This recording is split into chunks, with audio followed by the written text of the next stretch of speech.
The world is filled with noise, a cacophony of sounds all vying for our attention, televisions blaring with people screaming over themselves, trying to tell everyone how right they are and why they won't listen to anything else. Horns blaring, children screaming, trying to get our attention, or maybe it's our spouse or our coworker, people everywhere making noise. Quiet! At a time, don't you just want to say, be quiet? I can't hear myself think, let alone know what to do in the world and with my life. Oftentimes our prayer life can become the same way. We think the more we talk or the bigger our words, that somehow God will be more impressed or hear us all the more. Or maybe we think the same thing.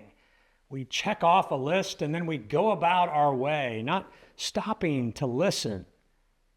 Scripture tells us God's not found in the thunderstorm, but in the still small voice, the quiet. And yet we don't listen.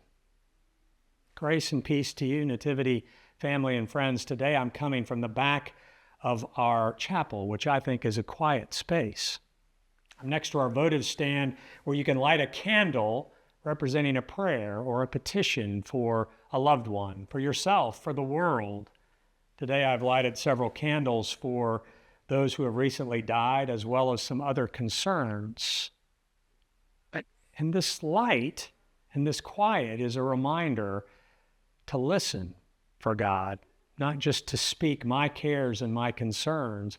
Jesus modeled solitude in prayer for us throughout Holy Scripture. There are countless examples of Jesus retreating to be by himself, alone with God, listening for the movement of the divine in his life. The early church was marked by what we called the daily office, the offices. And there were 7 of them. It was morning prayer, mid-morning prayer, noonday prayer, evening prayer. And it was a way to kind of mark the rhythm of life and remind you to pray. And there's a very special service that we have in our prayer book called Compline. It's an evening Vespers service that is short, but it is wonderful. And it makes room in our noisy world for silence. A place for us to listen to God. How is God, in God's wisdom, directing our lives? It's a way for us to exchange our vision and the hearing of the world, the noises of the world, to be able to hear God and exchange our vision for his. We are going to have a very special service. Please mark your calendars for October the 6th at 6 o'clock. We will have a candlelight Compline service, but it will be a choral Compline service. We have a group from Montgomery, Alabama called Encore. They specialize in medieval music and Gregorian and Benedictine chant, and they will sing Compline with us.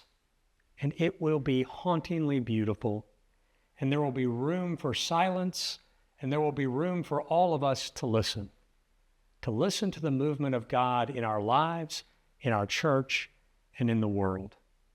I hope that you will make plans to be with us on October the 6th at 6 o'clock p.m. right here in the nave for choral Compline. We'll follow that service with a reception in the parish hall. And again, I hope that I will see you there. Again, I'm going to say it one more time, October the 6th, 6 o'clock p.m., choral Compline. And let us make room in our lives for quiet so that we can listen and hear God. See you on Sunday. Blessings.